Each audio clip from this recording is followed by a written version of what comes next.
श्री शिवाय नमस्तुभ्यं। हमारे सभी श्रोतागणों को हमारा प्रणाम। आज हम श्रावण मास महात्म्य की कथा का तीसरा अध्याय सुनेंगे, जिसमें श्रावण मास में की जाने वाली भगवान शिव की लक्ष्य पूजा का वर्णन है। तो आइए हम इसे सुनते हैं। सनत कुमार बोले, हे भगवान, आपने श्रावण मासों का संक्षिप्त वर्णन किया है। हे स्वामिन, इससे हमारी तृप्ति नहीं हो रही है, अतः आप कृपा करके विस्तार से वर्णन करें, जिसे सुनकर हे सुरेश्वर मैं कृतज्ञ हो जाऊंगा। ईश्वर बोले, हे योगीश, जो बुद्धिमान नत व्रत के द्वारा श्रावण मास को व्यतीत करता है, वह 12 महीने में नक्त व्रत करने के फल का भागी होता है। नक्त व्रत में दिन की समाप्ति के पूर्व सन्यासियों के लिए एवं रात्रि में गृहस्थों के लिए भोजन का विधान है। उसमें सूर्यास्त के बाद की 3 घड़ियों को छोड़कर नक्त भोजन का समय होता है। सूर्य के अस्त होने के पश्चात 3 घड़ी संध्या काल होता है। संध्या बेला में आहार, मैथुन, निद्रा और चौथा स्वाध्याय, इन चारों कर्मों का त्याग कर देना चाहिए। गृहस्थ और यति के भेद में उनकी व्यवस्था के विषय में मुझसे सुनिए। सूर्य के मंद पड़ जाने पर जब अपनी छाया अपने शरीर से 2 गुनी हो जाए, उस समय के भोजन को यति के लिए नक्त भोजन कहा गया है। रात्रि भोजन उनके लिए नक्त भोजन नहीं होता है। तारों की दृष्टिगति होने पर विद्वानों के गृहस्थ के लिए नक्त कहा है। यति के लिए दिन के 8वें भाग के शेष रहने पर भोजन का विधान है। उसके लिए रात्रि में भोजन का निषेध किया गया है। गृहस्थ को चाहिए कि वह विधि पूर्वक रात्रि में नक्त भोजन करे, और यति, विधवा तथा विदुर व्यक्ति सूर्य के रहते नक्त व्रत करे। विदुर व्यक्ति यदि पुत्रवान हो तब उसे भी रात्रि में ही नक्त व्रत करना चाहिए। अनाश्रमी को अथवा आश्रमी को अथवा पत्नी रहित को अथवा पुत्रवान हो, उन्हें रात्रि में नक्त व्रत करना चाहिए। इस प्रकार बुद्धिमान मनुष्य को अपने अधिकार के अनुसार नक्त व्रत करना चाहिए। इस मास में नक्त व्रत करने वाला व्यक्ति परम गति प्राप्त करता है। मैं प्रातःकाल स्नान करूंगा, ब्रह्मचर्य व्रत का पालन करूंगा, नक्त भोजन करूंगा, पृथ्वी पर सोऊंगा और प्राणियों पर दया करूंगा।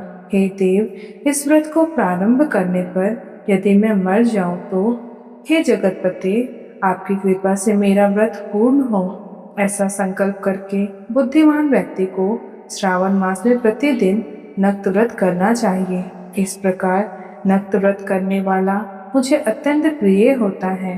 ब्राह्मण के द्वारा अथवा स्वयं ही अतिरुद्र, महारुद्र अथवा रुद्र मंत्र से महीने भर प्रतिदिन अभिषेक करना चाहिए। हे वत्स, मैं उस व्यक्ति पर प्रसन्न हो जाता हूँ, क्योंकि मैं जलधारा से अत्यंत प्रीति रखने वाला हूँ। अथवा रुद्र मंत्र के द्वारा मेरे लिए अत्यंत प्रतिकार होम प्रतिदिन करना चाहिए। अपने लिए जो भी भोज्य पदार्थ अथवा सुखोपयोग की वस्तु अति प्रिय हो, संकल्प करके उन्हें श्रेष्ठ ब्राह्मण को प्रदान करें। स्वयं महीने भर उस पदार्थों का त्याग करना चाहिए। हे मुने, अब इसके बाद उत्तम लक्ष्य पूजा विधि को सुनिए। लक्ष्मी चाहने वाले अथवा शांति की इच्छा वाले मनुष्य को लक्ष्य बिल्व पत्रों या लक्ष्य दूर्वदलों से शिव की पूजन करनी चाहिए। आयु की कामना करने वाले को चंपा के लक्ष्य पुष्पों तथा विधा चाहने वाले व्यक्ति को मल्लिका या चमेली के लक्ष्य पुष्पों से श्रीहरि की पूजा करनी चाहिए। शिव तथा विष्णु को प्रसन्नता तुलसी के दलों से सिद्ध होती है। पुत्र की कामना करने वाले को कटेरी के दलों से शिव तथा विष्णु की पूजन करनी चाहिए। बुरे स्वप्न की शांति के लिए धान्य से पूजन करना प्रशस्त होता है। देव के समक्ष निर्मित किए गए रंग बल्लभी आदि से विभिन्न रंगों से रचित पद्म, स्वास्तिक और चक्र आदि से प्रभु की पूजा करनी चाहिए। इस प्रकार सभी मनोरथों की सिद्धि के लिए सभी प्रकार के पुष्पों से यदि मनुष्य लक्ष्य पूजा करे तो शिव जी प्रसन्न होंगे। तत्पश्चात उद्यापन करना चाहिए। मंडप निर्माण करना चाहिए और मंडप के त्रिभाग परिमाण में वैदिक बनाने चाहिए। तदंतर पुण्याहवाचन करके आचार्य का वरण करना चाहिए और उस मंडप के प्रविष्ट होकर गीत तथा वाद के शब्दों और तीव्र वेद ध्वनि से रात्रि में जागरण करना चाहिए। वेदिका के ऊपर उत्तम लिंग को भद्र बनाना चाहिए और उसके बीच में चावलों से सुंदर कैलाश का निर्माण करना चाहिए। उसके ऊपर तांबे का अत्यंत चमकीला तथा पंच पल्लव युक्त कलश स्थापित करना चाहिए और उसे रेशमी वस्त्र से वैशिष्ट कर देना चाहिए। उसके ऊपर पार्वती पति शिव की सुवर्णमय प्रतिमा स्थापित करनी चाहिए। तत्पश्चात पंचामृत पूर्वक धूप दीप तथा नैवेद्य से उस प्रतिमा की पूजा करनी चाहिए और गीत वाद नृत्य तथा वेद शास्त्र तथा पुराणों के पाठ के द्वारा रात्रि में जागरण करना चाहिए। इसके बाद प्रातःकाल भली भांति स्नान करके पवित्र हो जाना चाहिए और अपनी शाखा में निर्दिष्ट विधान के अनुसार वेदिका निर्माण करना चाहिए। तत्पश्चात मूल मंत्र से या गायत्री मंत्र से या शिव के सहस्त्र नामों के द्वारा तिल और घृत मिश्रित खीर से होम करना चाहिए अथवा जिस मंत्र से पूजा की गई है उसी से होम करके पूर्णाहुति डालनी चाहिए। इसके बाद वस्त्र अलंकार तथा भूषणों से भली भांति आचार्य का पूजन करना चाहिए। तत्पश्चात अन्य ब्राह्मणों का पूजन करना चाहिए और उन्हें दक्षिणा देनी चाहिए। जिस जिस वस्तु से उमापति शिव की लक्ष्य पूजा की हो उसका दान करना चाहिए। स्वर्णमयी मूर्ति बनाकर शिव की पूजा करनी चाहिए। यदि दीप कर्म किया हो तो उस दीप का दान करना चाहिए। चांदी का दीपक और स्वर्ण की वर्तिका अथवा बाती बनाकर उसे गोघृत से भरकर सभी कामनाओं और अर्थ की सिद्धि के लिए उसका दान करना चाहिए। इसके बाद प्रभु से क्षमा प्रार्थना करनी चाहिए और अंत में 100 ब्राह्मणों को भोजन कराना चाहिए।